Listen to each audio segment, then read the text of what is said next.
Gracias, presidente. Adelante, señor diputado. Señor secretario, bienvenido a esta Cámara de Diputados. Yo seré breve y tengo una pregunta que considero importante. En días pasados fuimos testigos de que el presidente de Norteamérica, el señor Donald Trump, hizo un planteamiento de una iniciativa agresiva en materia de tasas impositivas en aquel país. Esto, en mi análisis, en mi manera de ver las cosas, es una posición agresiva que puede tener repercusiones en nuestro país. Por lo tanto, a mí me gustaría mucho conocer la opinión suya, qué habría que hacer en México en relación con esto.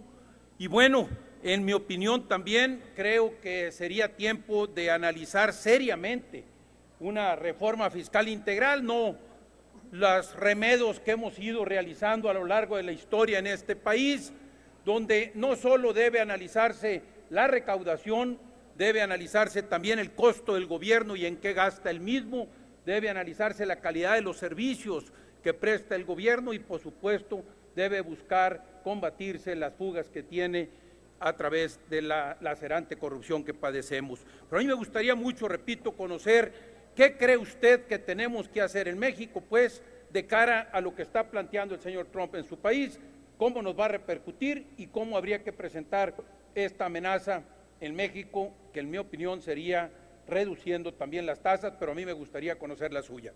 Es cuanto, señor presidente, y gracias, secretario. Muchas gracias, diputado Cloutier. Sin duda, y en primer lugar, estar atentos. Es importante que nosotros estemos vigilantes de cuál es la forma final, en su caso, que tenga esta reforma tributaria, y es un tema que debemos estar atentos en México y en el resto del mundo, desde el punto de vista tributario, en la medida en que modifique incentivos, en que cambie paradigmas. Eso tendría en su caso impacto en México y tendría también impacto en el resto del mundo. Pero para hacerlo vale la pena hacer un poco un recuento de la comparación entre los diferentes esquemas tributarios, y ello nos da algunos elementos de tranquilidad en el análisis. En la estructura tributaria es importante evaluar los costos del capital en su integralidad.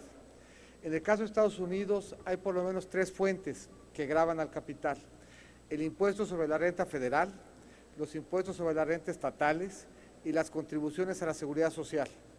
En el caso de México hay fundamentalmente 2, el impuesto sobre la renta federal y las contribuciones a la seguridad social.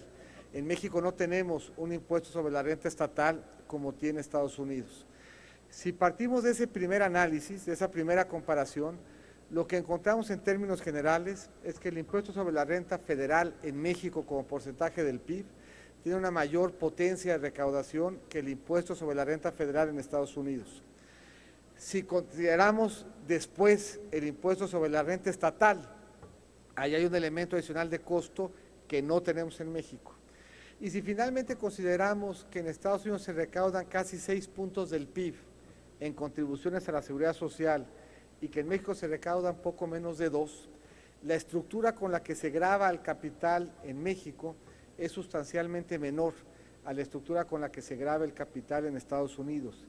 Y dentro de Estados Unidos llama la atención que el impuesto sobre la renta federal no sea la principal carga sobre el capital, por lo que desde el punto de vista de competencia o de competitividad de los sistemas tributarios, el nuestro, antes de la reforma, tiene elementos importantes que nos permiten cierto espacio de holgura.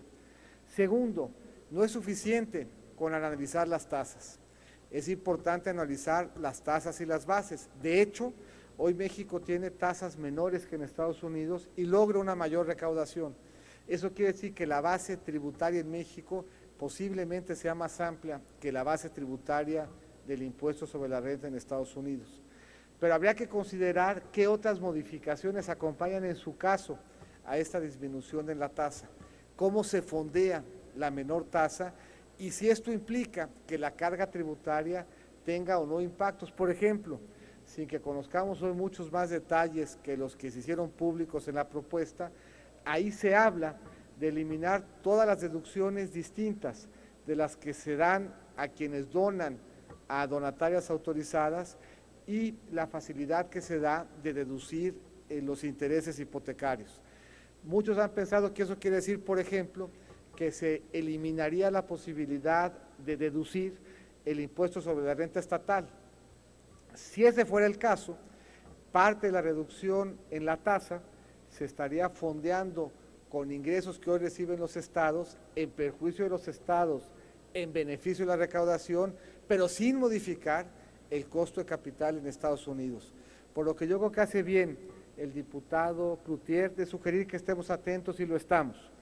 Pero hoy es todavía temprano para saber cuál será primero la iniciativa que se analice, segundo la que se apruebe y tercero los impactos en nuestra competitividad y la del mundo frente a esa modificación.